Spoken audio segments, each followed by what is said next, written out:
Assalamu alaikum, this is me Nimra Khan and Ramzan Mubarak. Subscribe and follow Emax right now.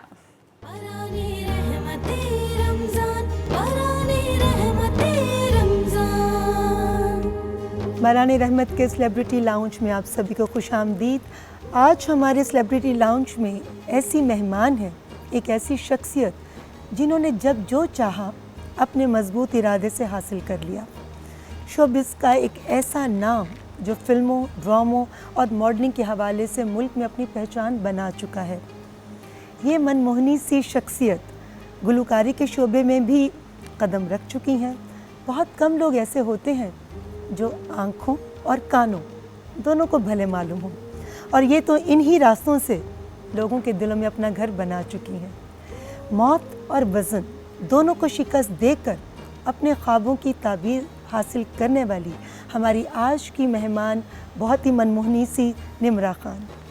अस्सलाम वालेकुम। वालेकुम अस्सलाम। मैं 2 minute आपको देख ही रही थी, बस आप जिस तरह मेरा इंट्रो दे रही थी मतलब इतना खूबसूरती से कभी किसी ने इतना मुझे बयान नहीं किया किसी के सामने। Like thank you so much Reema ji, आपने मुझे बुलाया। और मुझे एक तो प्लीज़ ये बताएं, ये सिखाएं मुझे, आप ये बोलती कैसे हैं, मुझे ये तरीका सिखाएं जो बोलने का। मैंने बहुत दफ़ा प्रैक्टिस की है लेकिन फिर वही वापस मैं चुलबुली सी बन जाती है। लेकिन बड़ा मैं कोशिश करती हूँ जी मैं बिल्कुल इस तरह करके बात कर रही हूँ, लेकिन मुझसे आपकी तरह बात होती नहीं है। आप बहुत खूबसूरत बोलती हैं रीमा जी, थैंक यू। नहीं, थैंक यू निम्रा, बहुत बहुत शुक्रिया आपके प्यार का, आपकी मोहब्बत का, आपकी अप्रिसिएशन का। मगर यकीन कीजिए कि जब भी मैं अपनी बोली हुई कोई बात सुनती हूँ तो उसमें मुझे हज़ार खामियां नज़र आती हैं और मुझे लगता है कि अभी बहुत इम्प्रूव करना है, बहुत कुछ सीखना है। और मैं हमेशा कहती हूँ कि इंसान जितना इल्म हासिल करता है उतना ही उसको अपने जाहिल होने का अंदाज़ा होता है। आप जितना सीखती जा रही हैं आप हमें सिखाती जा रही हैं, चलें फिर हम आपको फॉलो कर रहे हैं बस। इससे अच्छी क्या बात होगी कि अगर मेरी कोई एक अच्छी सी बात, कोई अच्छा अमल अगर किसी के दिल पर असर कर जाए। अच्छा बताओ, मुझे एकदम आई और आते साथ छा भी गई हो। पहले तो ये बताओ कि इस माह मुबारक में क्या आजकल रूटीन चल रही है, क्योंकि क्वारंटीन भी है, सोशल डिस्टेंसिंग भी है, तो इस टाइम पीरियड को कैसे गुजार रही हो? बड़ा अलग रमज़ान है इस बार का हमारा, और कह सकते हैं, लेकिन रमज़ान तो एक अपना ही रमज़ान, एक खूबसूरत महीना है। उसको तो हम किसी भी एक वायरस या किसी भी किस्म की वजह से हम उसको उसकी खूबसूरती को नहीं गिरा सकते, कुछ भी हो जाए। तो बस वही सहरी, वही रोज़ा रखा जा रहा है। लेकिन बस हाँ कि लोगों के घर की जो एक्साइटमेंट होती थी, वो जो कलरफुल कि हाँ आज उनके घर अफ्तारी है, आज उनके घर अफ्तारी हो, वो चीज़ थोड़ी कम हो गई है। लेकिन बस ये कि जैसे आप लोग जानते हैं और आप भी जानती हैं कि मेरी इस क्वारंटीन में ही शादी हुई है तो मैं कहती हूँ कि एक तरीके से मेरे लिए ये बहुत बेनिफिट भी है कि मैं मेरी टोटली अरेंज शादी हुई है और मुझे नोइंग मेरा उनका लाइक प्रोसीजर चल रहा है मेरा अभी, उनका घर बैठे बैठे भले रोज़े चल रहे हैं लेकिन मैं उनको रोज़ों के साथ साथ जान भी रही हूँ तो ये कि सिलसिला चल रहा है लेकिन मज़ा आ रहा है। बस सिखा जो गया वो ये टाइम सिखा रहा है कि मतलब हम जो मैंने बचपन से रीमा जी एक बात सुनी थी कि ना अल्लाह की मर्ज़ी के बगैर पत्ता भी नहीं हिलता। मैंने सिर्फ सुनी थी और मैंने कभी देखा नहीं था, मतलब ऐसा कैसे हो सकता है कि अल्लाह की मर्ज़ी के बगैर पत्ता भी नहीं हिलता, लेकिन हम तो सब कुछ वो कर रहे हैं जो हमारा दिल करता है और ये वो। तो अब देख लिया मतलब अब देख लिया कि अल्लाह है और अल्लाह ने कहा कि मैं हूँ, देख लो। कोई मज़हब, कोई दीन, कोई ईमान कुछ नहीं ऐसी, बस ये पूरी दुनिया की एक आजमाइश है।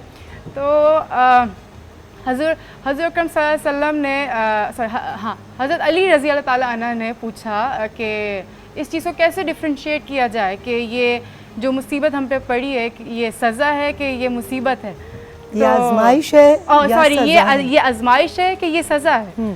तो आप सल्लल्लाहु अलैहि वसल्लम ने कहा कि जो मुसीबत तुम्हें खुदा से करीब कर दे और तुम फिर भी अल्हम्दुलिल्लाह कहो तो वो आजमाइश है, लेकिन जो सज़ा तुम्हें खुदा से ही दूर कर दे और तुम ये कहो कि मैं ही क्यों, अल्लाह मेरे साथ ही क्यों, तो फिर वो सज़ा है, वो सज़ा है। तो ये इतनी अच्छी अच्छी बातें, ये क्या इस क्वारंटीन के वक्त में किताबें पढ़ी हैं? नहीं, ये मुझे मेरे उस वक्त में सिखाया था रीमा जी, जब आपने जब कहा कि ज़िंदगी और मौत, तो जब मैंने वो वक्त देखा तो मुझे उस वक्त बहुत कुछ मैंने सीख लिया था कि कौन मेरे अपने थे, कौन नहीं थे। कितनी बार मैंने अपनी आँखों से भी नमाज़ पढ़ी, तब मुझे अंदाज़ा हुआ कि अल्लाह मुझे आज़मा रहा है, अल्लाह ने मुझे सज़ा नहीं दी है। मैं उस वक्त स्क्वॉश खेलती थी, मैं स्क्वॉश प्लेयर थी जहांगीर खान के साथ, मैं अंडर-19 स्क्वॉश खेलती थी। But after my like accident मैं भाग नहीं सकती थी, मैं चल नहीं सकती थी, वो ज़्यादा डिप्रेशन था मेरा। लेकिन फिर भी अगर मैं अल्लाह के इतने करीब थी और मैं कभी कोई गिला नहीं करती थी। मैंने अपने घर आने के बाद 4 दिन के बाद मैंने गज़ल नाइट रखवाई अम्मी अब्बू के लिए, जबकि सब कुछ मैं व्हील चेयर पर बैठी हुई अम्मी अब्बू, क्योंकि मुझसे ज़्यादा स्ट्रगल उन्होंने किया। मैं तो बेहोश रहती थी, मतलब मुझे तो लाइक नींद के इंजेक्शन लगा दिए जाते थे, लेकिन वो मुझे आंखों से देखते थे और उनकी कुर्बानियाँ जो थी वो मैं अब नहीं भूल सकती। कि मुझे हमेशा ना रीमा जी, मुझे हमेशा से शौक़ था कि एक सादगी से शादी हो मेरी, हमेशा से कोई धूम धड़के ना हो, बस सादगी से हो। मुझे खर्चा करवाने का कभी शौक़ नहीं था। क्यों? पता नहीं क्यों, मतलब मैंने इसलिए क्योंकि I am a good observer, मैं ऑब्ज़र्व बहुत करती हूँ चीज़ें। तो मैंने आज तक जितनी चीज़ें देखी कि इतने धूम धड़कों से होती हैं चीज़ें, इतनी खुशहाल ज़िंदगी, मतलब वो शादियाँ होती हैं, महंगे महंगे जोड़े होते हैं, और फिर कुछ टाइम के बाद ही ज़िंदगी वैसी ही हो जाती है जैसे लड़की एक, मतलब कहते हैं ना कि एक हैप्पीली मैरिड लाइफ एक मिथ है, लेकिन ये मिथ तब तक है जब तक आप इसको अजाब बना रहे हो। लेकिन अगर आपकी मर्ज़ी, आप इसको खूबसूरत भी बना सकते हो। तो मैंने अम्मी से कहा, मैंने कहा अम्मी जब मैं अपनी शादी के 10 साल गुजार लूँ ना, तब मेरी शादी कीजिएगा धूमधाम से। और ये सब माँ बाप को मुझे कहना है कि इतना पैसा तब खर्च किया करें अपनी औलादों पे जब वो एक टाइम पीरियड गुजार चुके हो अपने मियाँ और अपनी बीवी एक दूसरे के साथ। तो मेरी सादगी से ही हुई शादी, और मैं एग्जैक्टली अल्हम्दुलिल्लाह मैं हमेशा से ऐसी चाहती थी। इसलिए हमेशा जो बोले सोच समझ के बोले, क्योंकि कभी भी आपकी कबूलियत की घड़ी हो सकती है। निम्रा, अभी आपने बातों के दौरान मेंशन किया कि आपका एक्सीडेंट हुआ और बिल्कुल मौत को बहुत करीब से आपने देखा। एक तो ये बताएं कि एक्सीडेंट किस वजह से हुआ? गाड़ी की तेज़ रफ्तारी थी, ताकि ये भी लोगों को अंदाज़ा हो, ख़ास तौर पे हमारे वो लोग जो गाड़ी चलाते हैं तो ये भूल जाते हैं कि गाड़ी की भी एक टाइमिंग है, उसको भी एक मशीन है, उसको उससे ज़्यादा आपने नहीं तेज़ चलाना। तो ये भी आपका मैसेज बहुत इंपॉर्टेंट है तमाम सुनने वालों के लिए। मैं 4 दिन से सोई नहीं थी रीमा जी, और आप शूट पर थी? शूट पर थी मैं। प्लीज़ ये वाक़या ज़रूर आप मुझसे शेयर मैं करें। सेट पर थी और मैं बैक टू बैक शूट कर रही थी, और हमेशा से अम्मी ने ही निवाले बना के मुंह में खिलाया ना खाना, और 23 साल की उम्र तक मुझे निवाले भी नहीं बनाने आते थे। बड़ा लाड प्यार सा अम्मा बन रखा, तो इंडस्ट्री में डाल दिया। अब इंडस्ट्री अच्छा, मतलब इंडस्ट्री एज एन हमारी इंडस्ट्री बहुत अच्छी है, लेकिन दुनिया में हर अच्छा बुरा कहीं ना कहीं होता है, हर शोबे में होता है। तो अच्छाइयों को तो सामना करने की थी अंदर टेंडेंसी, लेकिन बुराइयों को समझने की नहीं थी कि बुरा कौन है। तो अम्मी हर जगह जाती थी साथ, हर जगह साथ जाना, नहीं मेरी बच्ची ये ना हो जाए, मेरी बच्ची हाथ से ना निकल जाए, मेरी बच्ची बिगड़ ना चाहे। लेकिन अम्मी अब्बू को एक मकाम पे भी देखने का मुझे हमेशा से शौक़ था। तो क्या कहते हैं, अब गाड़ी अब्बू ने गिफ्ट की तो नई आज़ादी ना दी मुझे अम्मी अब्बू ने, कहना जा बेटा जी ले अपनी ज़िंदगी। तो ना मतलब नई आज़ादी मिली, तो कहते ना हज़म नहीं हुई मुझे। मैं बग़ैर सोए ड्राइविंग कर के जा रही थी अकेले, और शादी सीक्वेंस था, रात को शूट 2-2:30 बजे ख़त्म हुई। मैं जा रही थी, एवरीथिंग वाज नॉर्मल, लाइक मैं जा रही थी और एकदम से मेरा बीपी लो हुआ बग़ैर सोए हुए, और मेरी आँख लगी और मैं स्टीयरिंग पे गिर गई। अब वो ऑटोमेटिक गाड़ी थी, तो मेरे वज़न की वजह से एक्सीलेटर पूरा दब गया। अब वो एक्सीलेटर दबा तो 120-140 की स्पीड हो गई पूरी मेरे वज़न से, और वो आर्मी की जीप में घुस गई पूरी। और जब वो घुसी है तो मुझे अपने 15-16 दिन की ज़िंदगी का कुछ नहीं पता, बिकॉज़ आई वाज अनकॉन्शियस। लेकिन मेरे अम्मी अब्बू जो मुझे बताते हैं या लोग जो मुझे बताते हैं, मैं वही फिर आगे बताती रहती हूँ कि मेरे लिवर पे स्टीयरिंग हिट हुआ था, मेरे ब्रेन में शीशा हिट हुआ था, क्लॉटिंग हो गई थी ब्लड की, और 5 जगह से मेरी राइट लेग अलग हो गई थी, टूट गई थी बिल्कुल। और मैं 1-1.5 साल व्हीलचेयर पे रही हूँ, मोहताजी पे रही हूँ मैं। और उस वक्त जब भी आँख खुलती थी तो कोई नहीं दिखता था, बस अम्मा अब्बा ही दिखते थे मेरे। और जिस वक्त मुझे रात का खाना नहीं मिला, उस रात मेरे माँ बाप ने खाना नहीं खाया कि हमारी बच्ची खाना नहीं खाई, तो हमारे हलक से कैसे निवाला उतर सकता है। और लोगों ने बड़ी उल्टी सीधी बातें भी की, शायद नशा करके गाड़ी चला रही थी, शायद ये करके गाड़ी चला रही थी। लेकिन जावेद शेख साहब थे, मैं उनको भी मतलब लॉट्स ऑफ लव के मैं ईशा की नमाज़ पढ़ के उस टाइम पे निकली थी। आप रो रही हैं? नहीं, मुझे आपने जो माँ की बात की ना, कि हमारे पास ये कितनी प्यारी हस्तियाँ हैं, जिनको माँ बाप कहते हैं। आज भी फ़ोन पे जब नोटिफिकेशन आती ना कि mom is calling, like father is calling, तो ये नेमत है बहुत बड़ी। ये हम समझते हैं कि ये बोझ है क्या, या बार बार कॉल करके पूछ रही है। ये नेमत है, हमें आज भी नोटिफिकेशन अगर उनकी आती है, जिनके नहीं है उनसे पूछे कि उनको कितनी तकलीफ़ है इस बात की। तो बस माँ बाप की बहुत कदर करनी चाहिए जिनके पास हैं।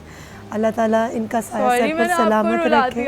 नहीं, बहुत अच्छी बात कर रही हैं आप, क्योंकि देखो हम अपने मुआशरे में जो देखते हैं ना, बड़ा तकलीफ़ वाला वो लम्हा होता है कि जब माँ बाप अपने पाले हुए बच्चों से डरना शुरू कर दें, कुछ भी कहते हुए कि हमारे बच्चे को बुरा ना लग जाए, या पता नहीं वो हमें इस चीज़ की इजाज़त देगा या नहीं देगा। तो ये जब देखती हूँ तो बड़ी तकलीफ़ होती है कि काश पता चले एक बच्चे को कि जब वो इस दुनिया में आता है तो माँ बाप अपना दिन रात सुख आराम एक साइड पर रखकर कैसे उसकी तरबियत करते हैं। जब पहली दफ़ा रीमा जी चलना शुरू हुई थी ना, तो 1 साल का बच्चा नहीं उंगली पकड़ के चलना शुरू होता है। मेरी माँ ने मुझे इस तरह चलवाया था, लाइक चल रही थी जैसे एक न्यू बॉर्न बेबी पैदा हुआ मेरा। अम्मी ने मतलब जैसे कहा, और अम्मी मेरा हाथ पकड़ के चला रही थी, और उन्होंने करते करते ना अब्बू को कॉल की, दिलावर वो चलिए, जल्दी से घर आओ, वो चलिए आज। तो वो खुशी उनके चेहरे पे, और मतलब मैं कहती हूँ कि मेरे माँ बाप मतलब मेरे लिए मेरी ज़िंदगी है, मेरे दिल से वो बहुत करीब है। मेरी शादी हुई एकदम से, तो अम्मी आई रात को ना, सॉरी अब्बू मैं बता रही हूँ। आप अपनी बात कंप्लीट कर रही थी।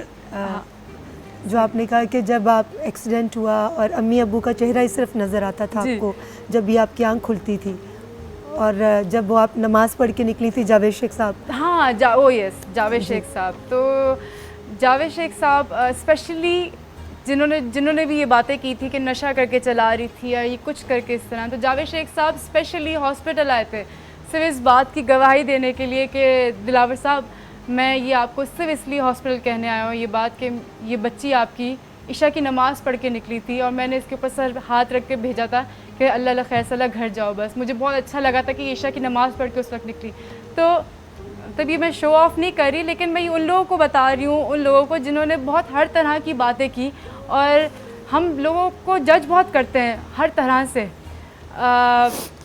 हमें क्या पता कि अल्लाह किस तरह राज़ी है, मतलब हमें इस दुनिया में किस चीज़ के लिए भेजा गया है। हुकूकुल इबाद, हम नमाज़ें पढ़ते हैं, नमाज़ें सिर्फ अल्लाह का फ़ोन नंबर है रीमा जी।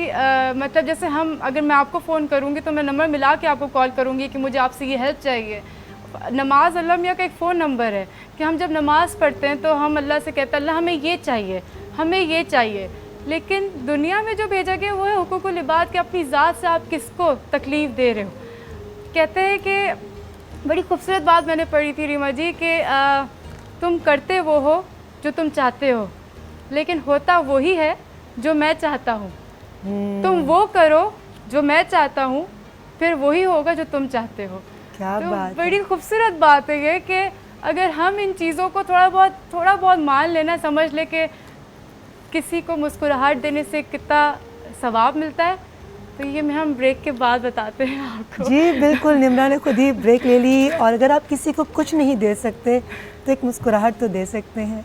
मुस्कुराहट के साथ हमारी बातों का सिलसिला जारी है। इस वक्त लेंगे एक छोटा सा ब्रेक।